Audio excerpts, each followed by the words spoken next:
அண்மைய நாட்களிலே கடந்த மே 17, 18ஆம் தேதிகளில் இலங்கையினுடைய பல பாகங்களிலே நடைபெற்ற விடயங்களை இந்த நாடு ஒரு சட்டத்துக்குள் தான் இருக்கிறதா அல்லது ஒரு சட்டத்தின் வரையறைக்குள் தான் நடைபெற்று செல்லுகிறதா என்பதையும் நான் இந்த உயர்ந்த சபையிலே கேட்க விரும்புகிறேன். மிக முக்கியமாக ஒரு மே 18 ஞாபகப்படுத்துகின்ற அந்த மக்கள் பட்டினியால் கொல்லப்பட்ட நாட்களை எண்ணுகின்ற 15வது ஆண்டு நிறைவிலே வாழுகின்ற வடக்கிலும் கிழக்கிலும் வாழுகின்ற மக்கள், தெற்கிலுமே இருக்கின்ற மக்கள் கூட அந்த முள்ளிவாய்க்கால் கஞ்சியை ஞாபகப்படுத்தி எல்லா இடங்களிலும் வழங்குகின்ற ஒரு நிகழ்வை செய்திருந்தார்கள். அவ்வாறு செய்கிற பொழுது கிழக்கு மாகாணத்தினுடைய திருகோணமலை மாவட்டத்தின் மூதூர் சம்பூர் பகுதியிலே இரவு நேரம் அடாவடியாக கஞ்சி காய்ச்சியதற்காக பெண்களை என்ன சட்டத்துக்கு கீழ் கைது செய்தார்கள் என்று தெரியாது. ஆனால் இரவிரவாக கதற அந்த பெண்களை கைது செய்து கொண்டு சென்றார்கள். இது எந்த நாட்டு சட்டத்துக்குள் இருக்கிறது? இலங்கை சட்டத்துக்குள் இருக்கிறதா அல்லது இதுக்கு ஏதாவது ஒரு நாட்டினுடைய சட்டங்களை இந்த நாடு பின்பற்றுகிறதா? அதே போல கிழக்கு பல்கலைக்கழக மாணவர்கள் மே 18ஆம் தேதி தங்களுடைய பல்கலைக்கழகத்துக்கு முன்னால் அவர்கள் கஞ்சி காய்ச்சி அந்த ஞாபகத்தை செய்து கொண்டிருந்தார்கள். பல்கலைக்கழக மாணவர்களுடைய கஞ்சி பானையை போலீசார் தூக்கிச் சென்று தெருவிலே எறிகிறார்கள். கிழக்கு பல்கலைக்கழகத்தினுடைய வாசலிலே பல்கலைக்கழக மாணவர்கள் ஒரு கஞ்சி காய்ச்சி வழங்குகின்ற பொழுது இந்த அடாவடியை செய்திருந்தார்கள். ஏன் போலீசாருடைய இந்த அடாவடி? யாழ்ப்பாண பல்கலைக்கழக மாணவர்கள் மிகப்பெரிய தடைகளுக்கு மத்தியில் அந்த ஞாபகத்தை, பல்லாயிரக்கணக்கான மக்கள் கொல்லப்பட்ட ஞாபகத்தை அவர்கள் அன்றைய தினம் செய்திருந்தார்கள். ஊரெல்லாம் மக்கள் தங்களுடைய ஞாபகங்களை அந்த வடக்கு கிழக்கிலும் வாழுகின்ற மக்கள் செய்திருந்தார்கள். அம்னஸ்டி இன்டர்நேஷனல் சர்வதேச மன்னிப்பு சபையினுடைய செயலாளர் இம்முறை நேரடியாக வந்து அவர் முள்ளிவாய்க்காலுக்கு விஜயம் செய்து தன்னுடைய வணக்கத்தை செலுத்தி, அவர் தன்னுடைய வணக்கத்தை செலுத்துகின்ற இந்த நாட்களில் இலங்கையிலே இவ்வாறான மிகப்பெரிய மோசமான அரச பயங்கரவாதம், போலீசினுடைய பயங்கரவாதம் கிழக்கிலே நடைபெற்றது, பல்வேறுபட்ட இடங்களில் நடைபெற்றது.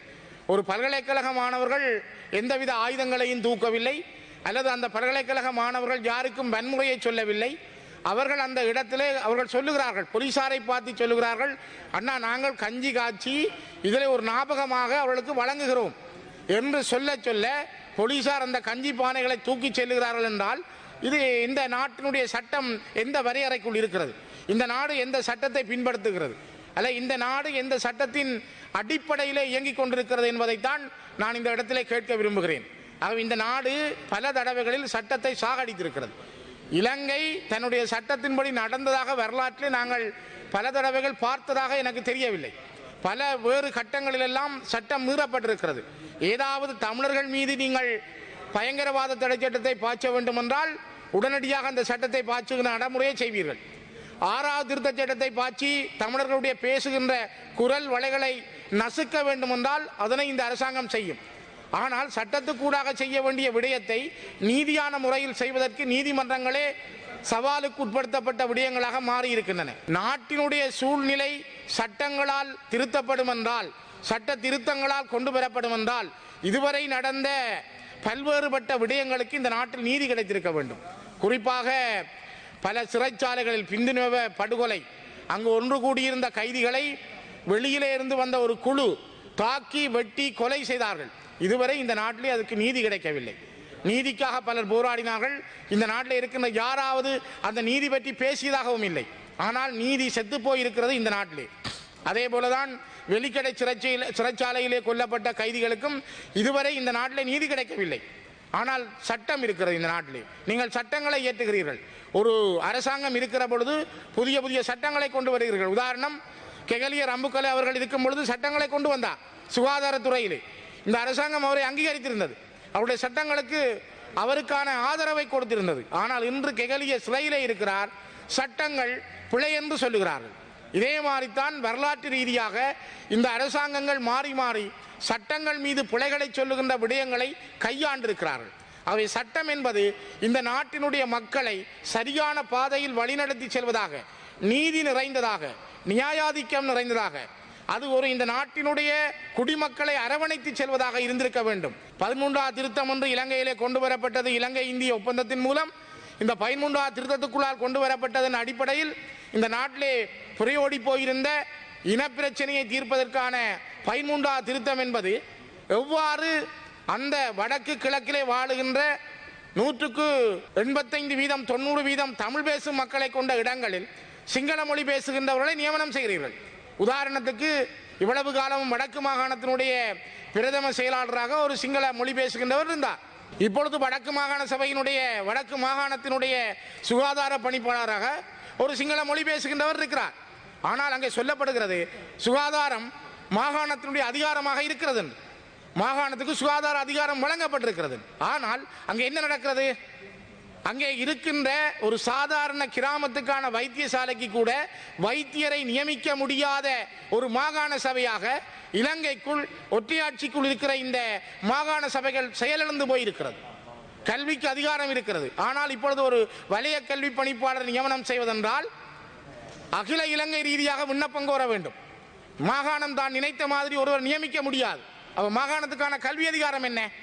ஆகவே சுகாதாரம் கல்வி எல்லாம் மாகாணத்துக்கு இருப்பதாக சட்டத்திலே சொல்லப்படுகிறது. ஆனால் சட்டம் வெறுமனே நித்திரை கொள்ளுகிற இந்த நாட்டிலே சட்டம் என்பது இந்த நாட்டில் இருக்கின்ற ஆட்சியாளர்களுடைய நடவடிக்கைகளை செயல்படுத்துவதற்கானதாக இருக்கிறதே தவிர அவர்களுடைய அரசியல் நடவடிக்கைகளுக்கு அது பயன்படுத்தப்படுகிறதே தவிர சட்டம் ஒரு நீதித்துறையினுடைய அடிப்படையில் நீதியான முறையில் அது கைக்கொள்ளப்படவில்லை என்பதைத்தான் பல தடவைகள் இங்கே நாங்கள் உறுதிப்படுத்தி இருக்கிறோம். குறிப்பாக மிரிசுவிலே நடந்த படுகொலை, மிரிசுவிலே நடந்த மிகப்பெரிய குழந்தைகள் பெரியவர்கள் உட்பட நடந்த படுகொலையை விசாரணை செய்து அவருக்கு தண்டனையும் வழங்கப்பட்டது. ஆனால் ஜனாதிபதியாக கோட்டபாய ராஜபக்ச அவர்கள் பதவியேற்றவுடன் அவருக்கு பொது மன்னிப்பு கொடுத்தார். இந்த நாட்டினுடைய சட்டம் எப்படி இருக்கிறது? ஒரு செய்த மிகப்பெரிய படுகொலை செய்த குற்றவாளி தண்டிக்கப்படவில்லை, அவருடைய தண்டனை உடனடியாக இல்லாமல் செய்யப்பட்டு அவருக்கு விடுதலை வழங்கப்படுகிறது. நான் இங்கே பேசிக்கொண்டிருக்கிற பொழுது கூட நேற்றிரவு யாழ்ப்பாணத்திலே போலீசார் வாளால் ஒருவரை வெட்டுகிறார். வேணுமென்றால் நான் இந்த வீடியோவை உங்களுக்கு காட்ட முடியும், வீடியோ காட்சியை உங்களுக்கு காட்ட முடியும். ஒரு போலீஸ் உத்தியோகத்தர் சாதாரண பொதுமகனை வாளால் வெட்டுகிறார். வேலியே யாழ்ப்பாணத்தில் பயிரை மேய்ந்து கொண்டிருக்கிறது. இதுதான் போலீஸ் அதிகாரம், போலீஸ் அராஜகம், போலீஸினுடைய நிலை இதுதான் இங்கே நடைபெற்றுக் கொண்டிருக்கிறது. இதனைத்தான் நான் திரும்ப திரும்ப இங்கே பதிவு செய்கிறேன். ஏற்கனவே அன்றும் நான் பதிவு செய்திருந்தேன். போலீசாருடைய அராஜகமும் போலீசாருடைய அடங்க முடியாத அவருடைய அதிகார பசியும் இங்கே இருக்கின்ற மக்களுடைய ஒற்றுமையை, அந்த மக்களுடைய வாழ்வியலை மிகப்பெரிய அளவிலே பறித்து கொண்டே செல்கின்றது. ஆகவேதான் சட்டங்கள் என்பது ஒரு நீதியான முறையில் இந்த நாட்டினுடைய நியாயாதிக்கத்துக்கு உட்பட்ட வகையில் செயல்படுத்தப்பட வேண்டும் என்பதைத்தான் நாங்கள் மீண்டும் மீண்டும் வலியுறுத்துகிறோம்.